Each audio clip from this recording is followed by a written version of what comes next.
We'll call the meeting to order at 5:34. Drew, will you provide our invocation, please? Sure. Thank you. If you would pray with me. Father God, as always, we're grateful to be in your presence and have the opportunity to serve our community, and especially the people who live here. Father God, I ask that you give us wisdom to know what recommendations to make to our council, and Lord, that they have the wisdom to make the right decisions. Father God, I just ask that we bring glory to your name, and we just give you thanks for every good thing that you bring to us as a community and individually. It's in the name of Jesus we pray. Amen. Roll call, please. Whitney Kerr, Here. Clint Horner, Here. Shane Knight, Here. Drew Jackson, Here. Kevin Keener. Here. Our first item of business is consideration of the minutes from our planning commission meeting on June the 30th, 2020. Do we have a recommendation? I'll move to approve. Second. We have a motion and a second. Call for a vote, please. Whitney Kerr, Aye. Clint Horner, Aye. Shane Knight, Aye. Drew Jackson, Aye. Kevin Keener. Aye. Our second item of business is consideration of case PC 2020-12. It's a request approval of a replat property located at 1402 San Angelo Lane. Ms. Barker? Good evening. Yes, this is for a replat. Essentially what they're wanting to do is they're wanting to combine 3 lots down to 2 lots. This is the new Terabella area. There's no development on it at this point in time. And the lot size will meet the requirements for R3 for the with the replatting and all that. And there's not going to change any of the covenants or restrictions. They're just kind of doing some adjustments of that. So as a reminder, this will not have to go on to council, so you guys will be the final approval of that if you guys approve it this evening. And the applicant, I believe, is here as well for any questions that you may have of him.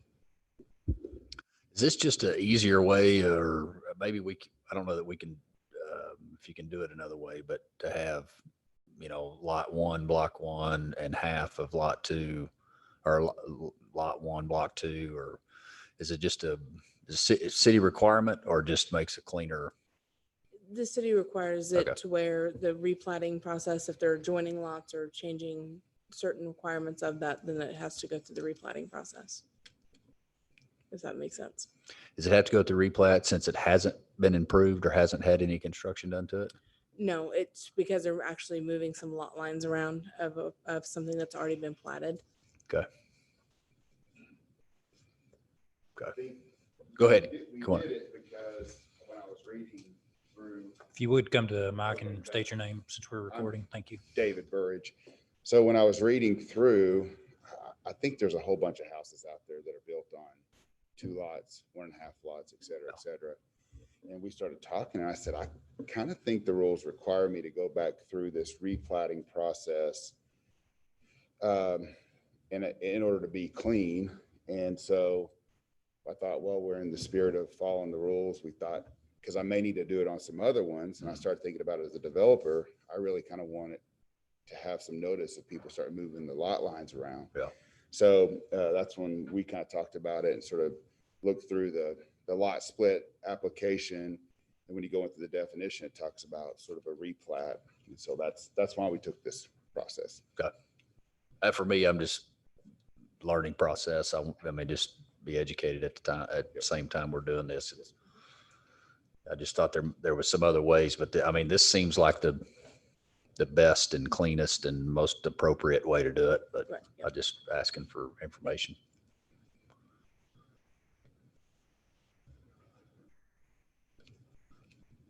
Have any questions or discussion on That it? was the only question I had. I just want to note that I'm going to abstain from the vote because I'm involved in the project. Okay. Do we have anybody in opposition for this request? Staff has not received any emails or letters as of today, but if there's anybody Okay. here. Okay. I'll entertain a motion if there's no further discussion. I'll make a motion. We approve as requested. I'll second. We have a motion and a second. Call for a vote, please. Whitney Kerr, Aye. Clint Horner. Aye. Shane Knight, Abstain. Drew Jackson. Aye. Kevin Keener. Aye. Thank you. Our third item of business, consideration of case 2020-13. It's an approval of a replat and rezoning for property located near Peppernut Lane and Redbud Lane. Ms. Barker?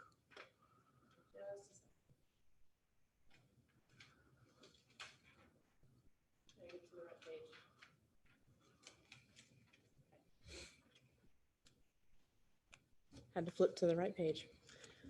Okay, this is another replat request and also rezoning. The property is currently A1. It is a little over a 5-acre tract of land. And what they're wanting to do is divide it up into 4 lots. The reason for the replat here is that there's actually 2 lots that's in that little over 5 acres. And so because of that, you're joining 2 lots and then adding and separating out the rest of it. That's why you're doing the replat on this one. The rezoning is obviously if they were able to do the replat and it's approved, then it has to be rezoned because your A1 has to be a minimum of 5 acres. On this one, staff requests that if you do approve the replatting, that the replat is also contingent upon the rezoning being approved by city council. And also as a note in the staff report, we've talked about the Peppernut, whether or not it was a public street. What has been confirmed by other city staff that it is a public street. It is a gravel street at this point in time, but it is a public street. So it would be up to the city to pave that at some point, whenever that may happen. Just out of curiosity, why is it not paved now? What I was told was that it was because there was only a couple houses on it. And so they didn't want to pave it at that point in time. So.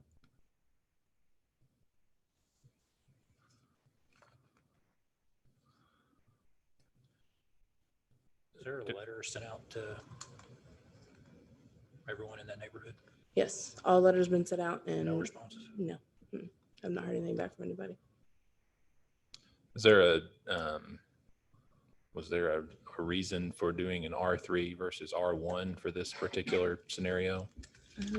I believe there was some surrounding zoning, but let me confirm. Yes, the reason for R3 is that there was the abutting property is also R3. And so it kind of made sense to have that be R3 versus R1 or R2. Was that a staff recommendation or was that the initial request or do we know? To be honest, I don't recall at this point.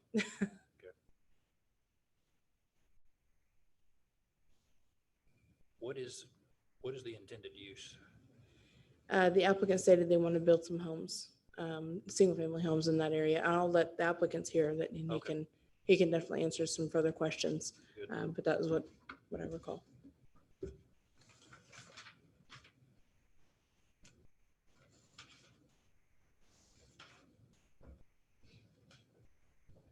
My packet's stapled, put together upside down and backward, or I'm having a hard time navigating. So.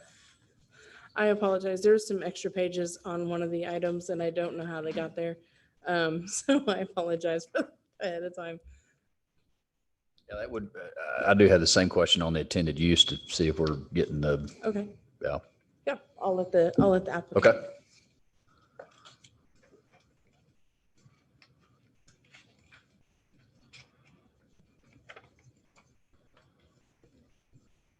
Yes, I'm Jack Sawyers. I'm representing my daughter Stephanie. We did want to ask, what's the intended use for the property, the Single dwelling. single dwellings on Yeah. each of the 1 Each. acres? Or approximate 1 acre? Thanks, a little more than 1 acre. Okay. Would you be opposed to an R1 versus R3? No, whatever it takes for a single dwelling. I have some land next to it. It's R3, you know, so. I think the issue that I have with R3 is that R3 would allow for apartments to be built there. Which I'm really surprised that none of the neighbors called in when they got their notice about an R3. And if your immediate intended use is for single family, then That's what we're gonna then sell R1 lots would, for. would suit that need, Yeah. especially with those lot sizes that you have.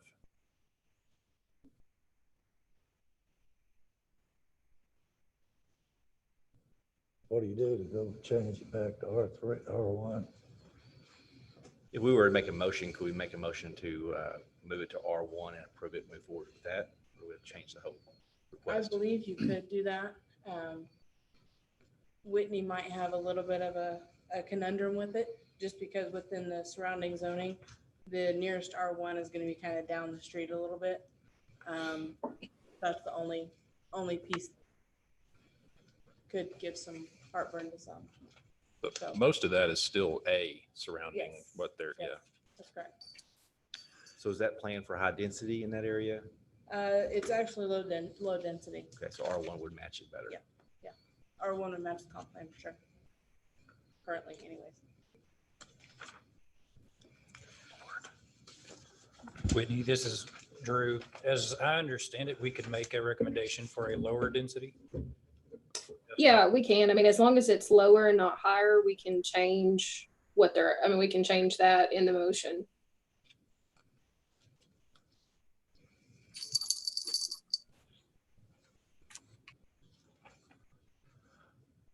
I'm not sure which future land use map I'm looking at, if it was for the case before or the one here, but it looks like it's, I don't know if it's showing R1 or is it, okay, that's what I'm looking at.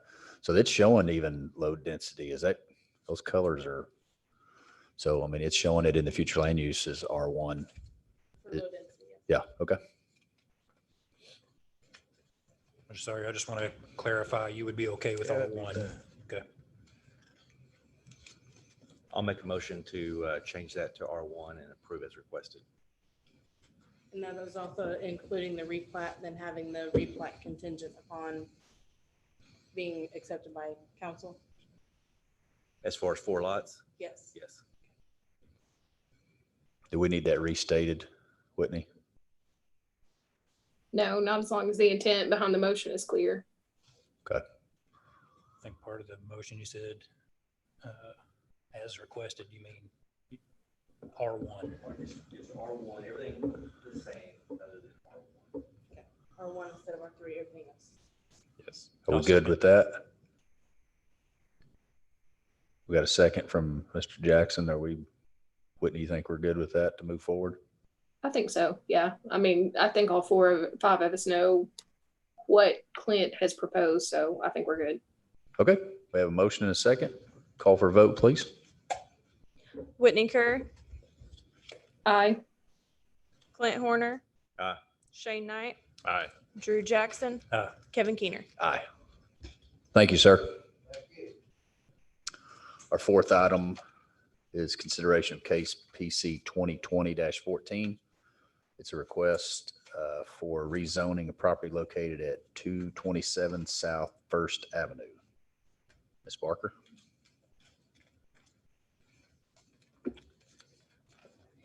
This is a rezoning request from the Mackey family to do an I-2 rezoning. There is some I-2 that's in the immediate area, which is why the request is for I-2 rather than I-1.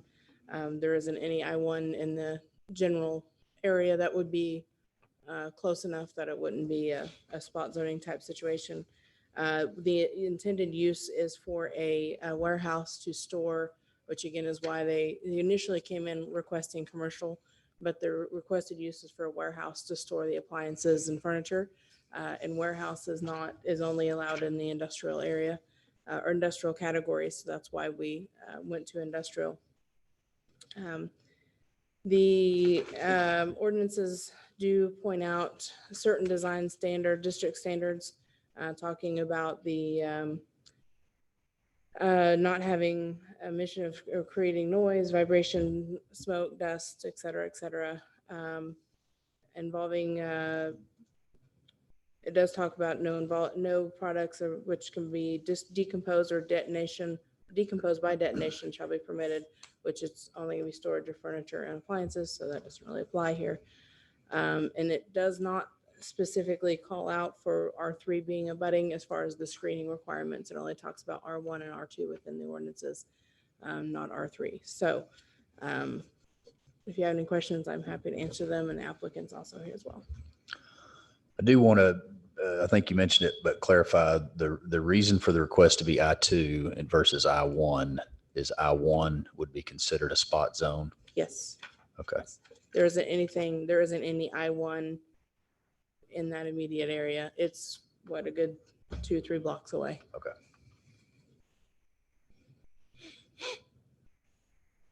And just to, I mean,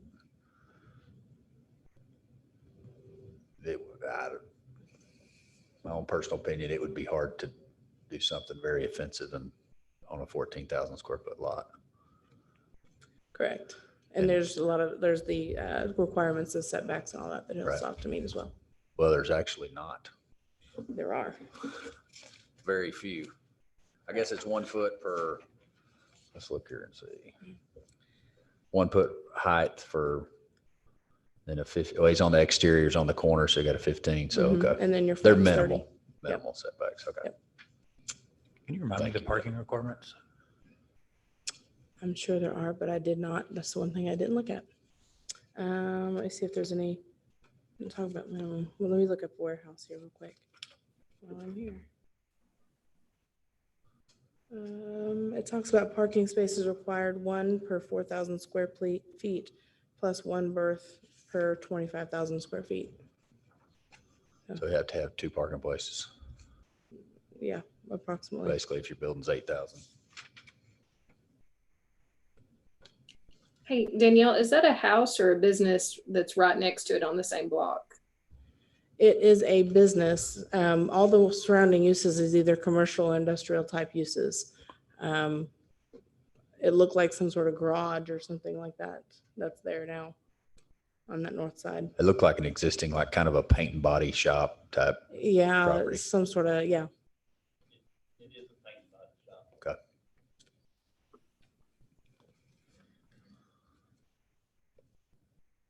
We have any, No calls, no emails Okay. about this item either. is internet and phone working here at City Hall? I've been wondering. I've been Okay. wondering that. It's, and I know it has because my phone's ringing off the hook and emails are coming through quite well, but Mr. Mackey, do you have anything you want to add to what we're doing here? My name is Rick Mackey. I talked to Mark about basically how close a property line I can build. And I guess we had discussion there on the east side, there would be no restrictions. And then the north side would be where like just an entry door, and that would be considered, I say the front of the building. So I guess I had a question of when you said something about 1 foot per height. Yeah, just in the set, and if Mark's made I mean, if you've been in touch with the building inspector and they've given you There was some guidance on that. confusion with Mark, so Okay, I'll okay. cover that with you. Okay, Yeah, All right. Mark came to me this afternoon and he had some confusion, so we got okay. it cleared You up. got it cleared up? I think Okay. he had the wrong lot. Oh, okay. All right.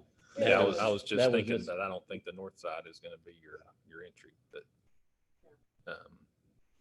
yeah. if y'all- Basically- if y'all have gotten it squared away, I think that probably Yeah, helps. I'll get a copy All right. and I'll show you. Yeah. Thank you. Okay. Mr. Mackey, yeah. I did have a question for you, if you don't mind. Was there any reason outside of the, adjoining properties that you were requesting I-2 rather than I-1? I mean, was that the only reason? That's just what they recommended to me. Okay.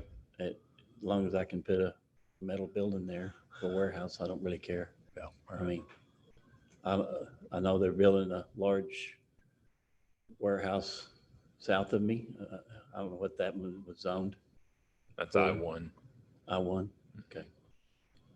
So, Well, I think Ms. Barker was saying that the original request was commercial until it didn't meet the Mhm. intended use. So, like, so my only intention is to store merchandise. Yeah. So, Speaking of metal building, and I don't have the stuff in front of me to look that up, but the facade ordinance in an I2, I know there's some, I think in I1, we kind of eliminate a lot of that facade ordinance requirement. Is I2 under the same? I would imagine it is. I'd have to confirm to make sure, Okay. but I'd imagine I1 and I2 are about the same as far as. I just think that's something to Yeah, clarify I so need that to you don't clarify have that to. because no, I'm planning on just having metal. Right. I don't think you want to have to be required to do a brick building I if do you're not just looking want for a a brick. warehouse. Yeah. Not for warehouse, so. Yeah. Yeah. As long as I can do like basically next door, just straight metal Mhm. building.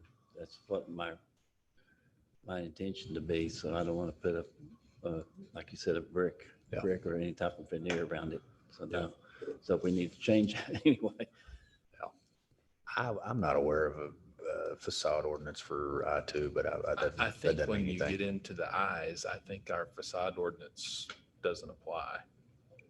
I think you can do, and I'm speaking off the cuff, so I don't remember exactly what it says, but I think you can just do a metal building in an I zoning. You can in I1. And I believe it's I2 the same way, Yeah. but I'll confirm and Okay, make I sure. want to make sure that Yeah. that it's proper because other ones need that. Yeah. So thank you. Thanks. Yeah, you have some discussion? So my only concern is that, I guess my preference, I would rather have I1 than I2. Just if you look at the description of I2, Mr. Mackey, it's nothing to do with your use whatsoever. But my concern is, once you're done with the building or you sell that piece of property, I1 is more restrictive as far as what someone could bring into the city. So looking at that description of I1, it's a little more restrictive, a little less intrusive of, types of use that can be there. So warehousing is fine. But I2 allows more than I1 does. So I would be more comfortable with I1 and reducing that. So what is the difference between 1 and 2? I mean, for like I said, for future use, if for some reason. I'll let Danielle speak to it, but from your use, I don't believe it would affect you at all. But I2 does have some additional uses that you don't intend. I don't intend at this time, but my son might need to do something different. Speaking for him, I don't know. He might, after I'm gone, he might want to do something else with it. So For the I1 and I2, for your particular use, it won't matter either way. Okay. The only reason that we suggested I2 is because I1, there's nothing within I1 within several blocks. I think it's down about, what is that? Louisiana and First. Yes. So about 2 or 3 blocks. So. But as far as for your use, no.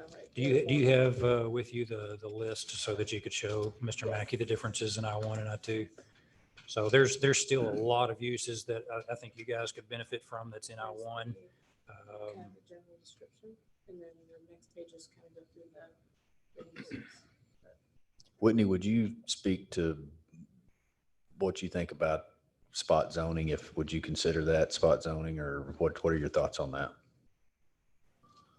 Yeah, but it's spot zoning for a reason. I mean, it is spot zoning because there's nothing adjoining that property, but it's kind of like the last piece of property that we looked at.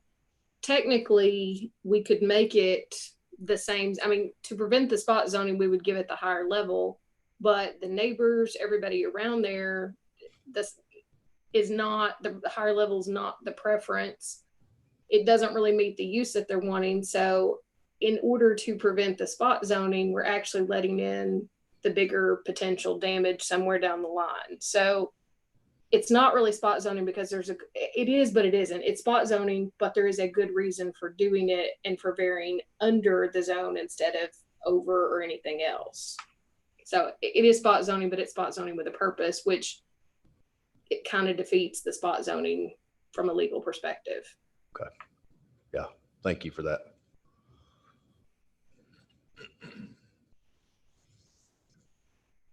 I had a mentor that always would tell me that you can't do something that's wrong unless you know that it's wrong. So this kind of goes in line with that. Like we know that it's wrong, so we got permission to do it. So.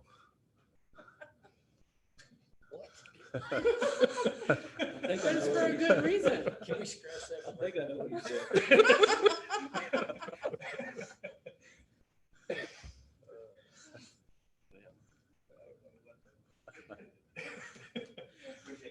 Yeah. You bet. Don't worry, not So- anything we're for. So is a Justin. body shop, what is it zoned? I Is one? that the one that's to the north of you? It's zoned I-2. Yeah, everything around you is zoned I-2. With the exception of the I-1 new construction that's a block away to the south. Okay. Um, I would think that the benefit still needs to be I-2. Don't you think? I mean, it's next door. And that's what For Whitney your, was talking intended about. use, Huh? for your intended use, my thought is that I-1 covers it as while still protecting the city and the other community from some undesirable that may fit in I-2 from coming in. So I'm just saying, say if I wanted to put a body shop, I could still do that. Does that fit in I-1? I mean, that's, Let me look. I mean, what, I don't know. we don't necessarily want you to have an I-2 classification and then 10 years from now, somebody decide to put in a chemical plant on that lot because it's allowed in an I-2. Right. Even, Chemical plant, concrete plant, something that's really intrusive. right. But the new construction is I-1 north, I mean. the that's new south. construction south of you is an I-1. That's correct. Okay. Because it could be used, that building could be used for the same purpose. as that. Yeah, absolutely. It's And there would okay. really be no issue with that. Okay, that would Because be- it's a pretty mild impact, if you will, on the environment around it. Okay. Whereas an I-2 can have a pretty detrimental Yes, impact to the okay. properties around it. Well, I-2 is kind of a wide open I zoning category. I don't have no problem in I-1 then. Yeah. I mean, that's what our main purpose is. Yes. But I wouldn't want to be very limited to the point down the road Correct. for him. I'm not finding the body shop off the top of my, That's fine. That the was top just- of my list, that but was just an right, example. it's, right, we have the list Auto- that we could sit there and look at. and- Automotive service is under commercial. Do what? Automotive service is commercial. Right, and that's what I kind of wondered it wouldn't be, but I was gonna check and see if there's anything else that wouldn't fit more of that use rather than service.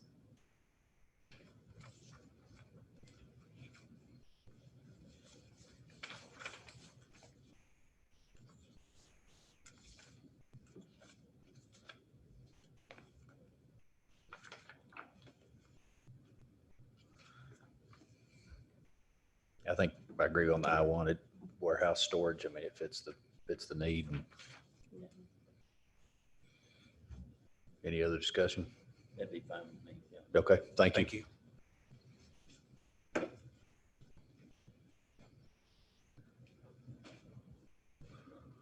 Do you want to, well, I guess, is there any other discussion before you clarify what your intended motion was there? Yeah, I'll entertain a motion. So would it be appropriate to make a motion to approve as I-1?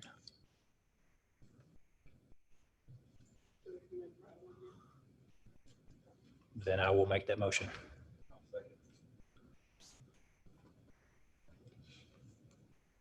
These motions are difficult tonight, aren't they? We have a motion and a second. Call for a vote, please. Whitney Kerr, Aye.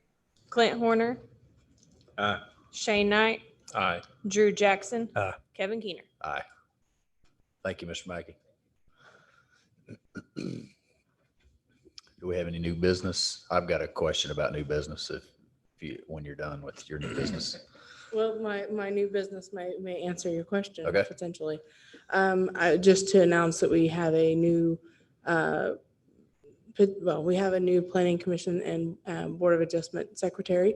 Miss Brandy Hinton is going to be filling that role at this point. So I'll be taking over quite a bit more of the planning commission things than what I was doing previously, but that's where, just letting you guys know. Okay. Yeah, congratulations. Okay, so my question is on this, on the regional planning commission. Yes, Regional Planning Commission, yes. This sounds like a mess, a big, big mess. Yeah, yeah, Let's talk after. okay. I didn't know if I'd gotten a call about it, so I don't know if everybody had gotten a call about, I think it's state, it's a state state statute, yes. state statute Mhm. that a city can, and it, the language talks about the regional, is it a regional? Regional Planning Commission, Regional yes. Planning Commission, Mhm. And they're given certain duties that they can do. given duties, and it Mhm. involves the municipal planning commission plus the mayor plus some other folks. Mhm. And to come up with, to oversee what's going on in a 3-mile radius of our municipality. Yes. That To- does not to- it will not, now if that 3-mile buffer gets into like Mead, Calera, whatever, Mhm. it does not include those boundaries. So if that's one question you have, that Yeah. it will not go into another municipality's boundaries or township boundaries. But it will cover within a 3-mile radius. The intention behind the Regional Planning Commission is essentially to have some developmental regulations, rules in place within that buffer, should the city decide to annex in different pieces down the road. So yeah, we're gonna make them follow the city's rules, even though they're in the county. And Loosely, it's Yeah. not going to be the city ordinances per se. It's going to be more of like building code or mainly roads, things like that. Like I said, it's very, very restrictive on, I say restrictive, the state statutes kind of lead out what you can and can't do. And that's what we're going to have to follow. who's the enforcement arm of that? That was my question. I don't recall. I'd have to look at it again. It's been a little while since I looked at it, but I'm not even sure if it even calls that in there, but that's something that within that first meeting that we can definitely go over and discuss and all that. Can we resign during that first meeting, our position? No, that sorry. board?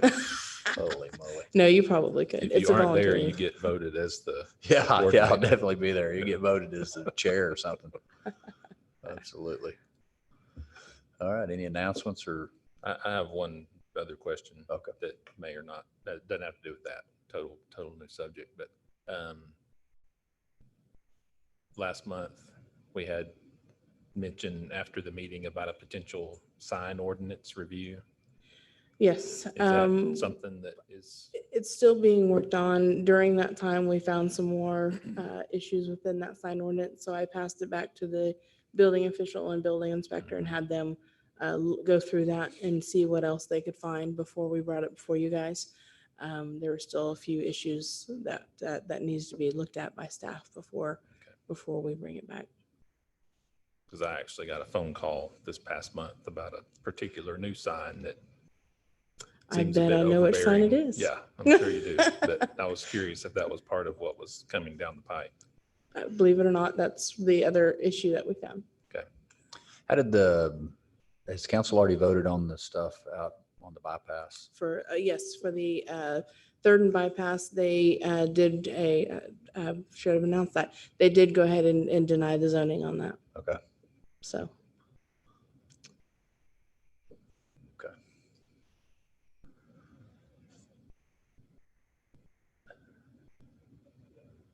Yeah. We have a motion to adjourn. So moved. Second. All in favor? Thank you, Whitney. Sure.